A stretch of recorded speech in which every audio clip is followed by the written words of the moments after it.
So today we're going to talk about market research 4.4. Now, to start off, market research is the range of marketing activities designed to discover the feelings, preferences, and opinions of your existing or your potential customers. Okay, basically to simplify, it is just the stuff you do in order to identify what your customers want and what they need. So, why is marketing important? Why is market research important? Well, it has a lot of roles, but its main importance can be broken down to these 5 criteria. First, it's very important to understand patterns in purchasing within your customers or potential customers in order to understand when to promote marketing strategies and when to implement certain operational strategies. And that all relies on market research. The second one is to gather information on your customers' preferences. This helps you alter your products, your services in order to maintain and sustain customers within a market, which once again come from market research. And then you learn new market trends. So like back in 4.3, we were talking about cyclical variations. You can only find that out, and random variations, seasonal variations. You can only find all that stuff out through market research. That is why it's so important to conduct this in order to get a great understanding of purchasing patterns and stuff like that. And then fourth is it helps you reduce the risk of your product failure, okay? It's because if you've done market research, okay, you can ensure that your product aligns with what the market wants. This makes sure that you have a reduced risk of failure because you have that already built up success, and so yours theoretically should also be successful. And then fifth, it helps you explain the budgetary variances. By that, it just means like if you go over budget or under budget, okay? And that's because market research can help you compare to other customers and what you should be spending more in, what you shouldn't be spending more in. It gives you a brief understanding of what you should be doing as a business in order to be more and more successful. Okay. So when it comes to market research, there's 2 methods, okay? We have one called ad hoc market research, okay? And it sounds complex, but I'll break it down in a minute. Then one is ad hoc market research, then we have continuous market research.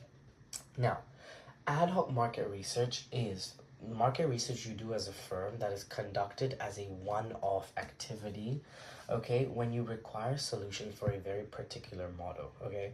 So let's say you are Coca-Cola, and then a new competitor comes in and you want to understand what the product they are making. You do market research to find out the ingredients they use, and that's it. Boom. That's ad hoc because you're only doing that one time and you won't do it again. Okay?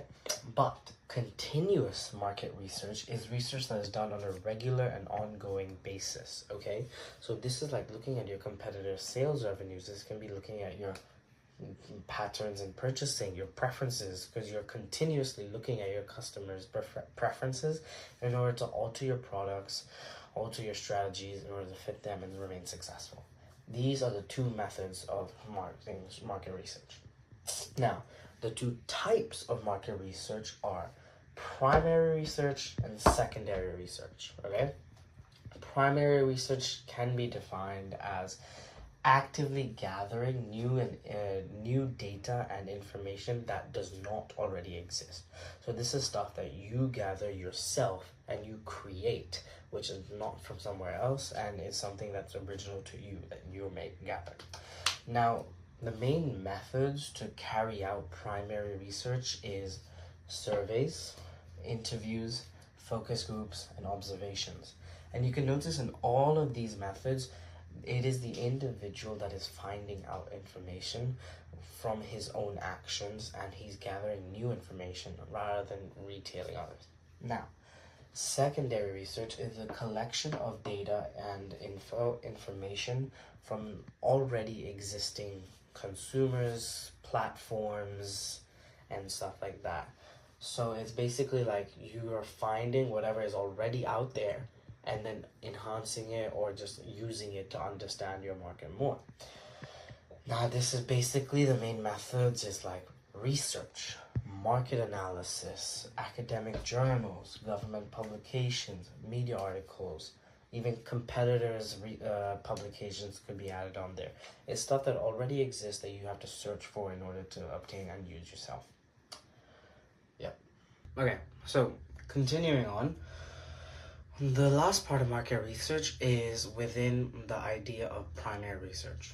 When you do primary research, you have to sample in order to get your research and acquire it. To do sampling, there's 3 different methods of sampling according to the Ivy Business rubric. First, we have quota sampling, then we have random sampling, then we have convenience sampling. These are the only 3 sampling methods you need to know for primary research and market research. So first, quota sampling is when you need to, when there's like a certain number of people, each selected from different market segments. So let's say there's shoes, there's sneakers, and then there's formal shoes, and you take 3 from each. That right there, that's quota sampling, okay? That, and then basically it's good because it's very representative of each market, okay? So it's quite diverse and it's quite reliable, okay? And it's also like more reliable than random sampling, okay? Because with random, you're not 100% sure you're getting that, you know, the guarantee that each market segment is being satisfied. However, that is not always representative of all people in a segment. Because people in the same market segment think similarly, but they're not the exact same. So you're not representing each segment perfectly, which is why it's not amazing. Alright. So now, the second method, random sampling, maybe hard to read, sorry, is where everyone in your population has an equal chance of being selected based on who you're sampling. That means if I plot a grid, okay, and I do a random number generator and I got 10 by 10, I'll go to a square of 100 people and I'll get the 10th by 10th person, and that's random sampling, okay?